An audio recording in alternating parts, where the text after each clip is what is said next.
আমাদের এই বৈদ্যুতিক যে সমস্যাটা, এই বৈদ্যুতিক সমস্যাটার কারণে আমাদের বায়ারের একটা নির্ধারিত ডেট থাকে, তাদের একটা কাট অফ ডেট থাকে। তো এই ডেটে আমরা পাচ্ছি না ঠিকমতো জেনারেটর দিয়ে মেশিন ফ্যাক্টরি রান রাখতে।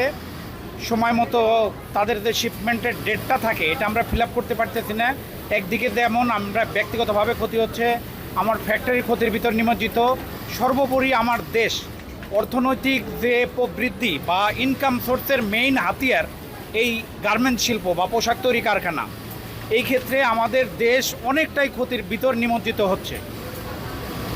আগে যেমন আমাদের বায়ারের যে রিকোয়ারমেন্ট ছিল তার একদিন বা দুদিন পূর্বেই আমাদের সমস্ত কাজ কমপ্লিট করে বায়ারকে আমরা তাদের খুশি করতে পারতাম।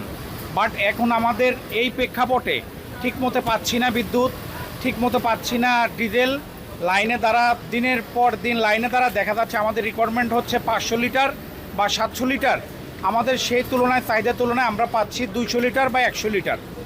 এই ক্ষেত্রে আমাদের প্রোডাকশন বা তাদের যে একটা টাইম লাইন, এই ক্ষেত্রে আমাদের প্রচুর ব্যাঘাত ঘটতেছে।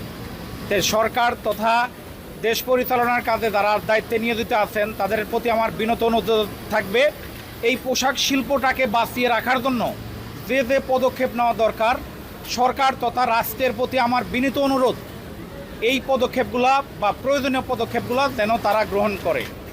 আমি Mohammad Sirajul Islam, admin manager fashion.com limited. আমাদের ফ্যাক্টরির ব্যাপার আমি বলবো। ওভারঅলে কিন্তু আমি মনে করি বাংলাদেশের মধ্যে সব জায়গায় একই অবস্থা।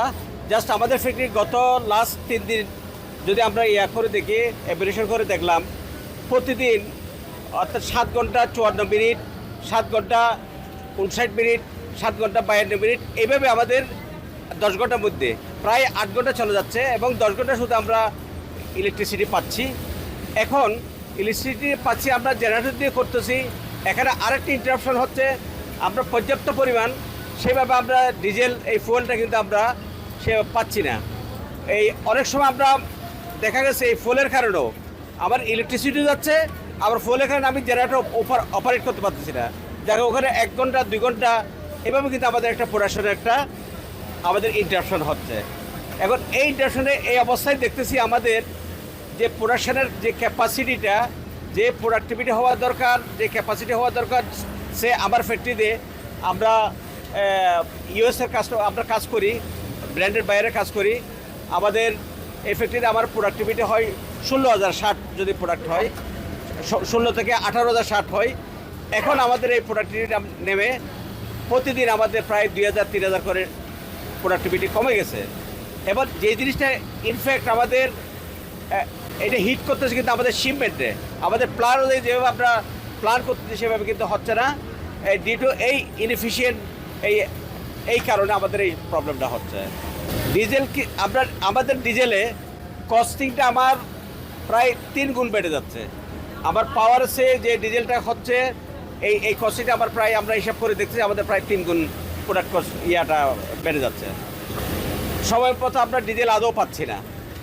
আমরা সারা রাত আমাদের লোক আজকে ডিজেল পাইলাম, আমরা 200 কেজি 300 কেজি ডিজেল পাইলাম, এরপরে আমরা ডিজেলের জন্য পাঠাই, সারা রাত দাঁড়ায় থাকার পরে এরপর হয়তো সৌভাগ্যক্রমে আমরা ডিজেলটা পাচ্ছি।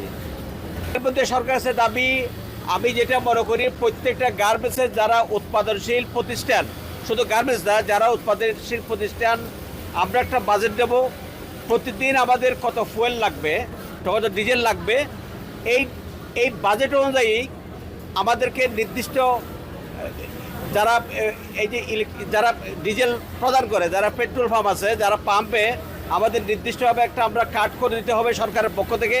আমরা আমাদের যে টার্গেটটা দেবো সে অনুযায়ী আমাদের যাতে ডিজেল আনতে যত কোনো ইন্টারাপশন না হয়, আমার লাইনের প্রোডাকশনে যাতে কোনো ক্ষতি না হয়, ওরাই আমাদেরকে সরবরাহ করবে।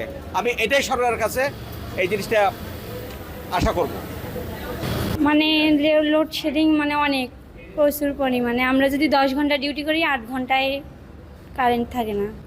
প্রতিনিয়ত হচ্ছে পোশাক শিল্পের ওপর নির্ভরশীল আমাদের পরিবার, আমরা সবাই।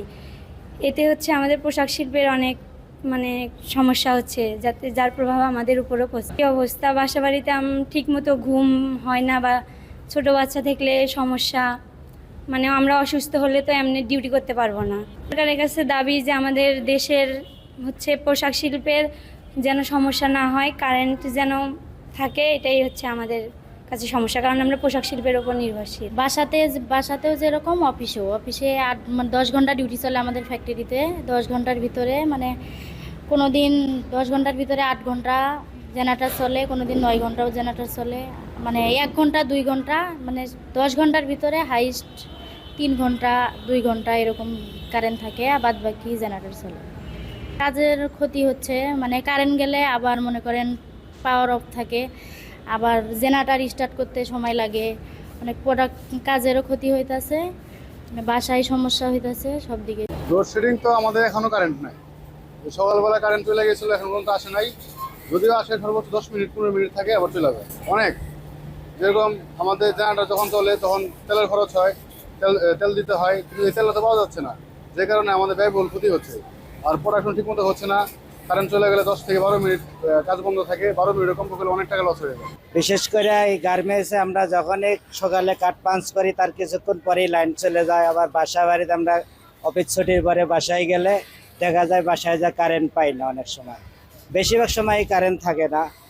তারপরে মনে করেন একটু ঘুমানোর সময় রাতে আমরা যে ঠিক মতো ঘুমাবো, গার্মেন্টসে সারাদিন কষ্ট করে কাজ করে যায় যে ঘুমাবো, তারপরে কিছুক্ষণ পরে কারেন্টটা চলে যায়, আমরা রাতেও ঘুমাতে পারি না ঠিক।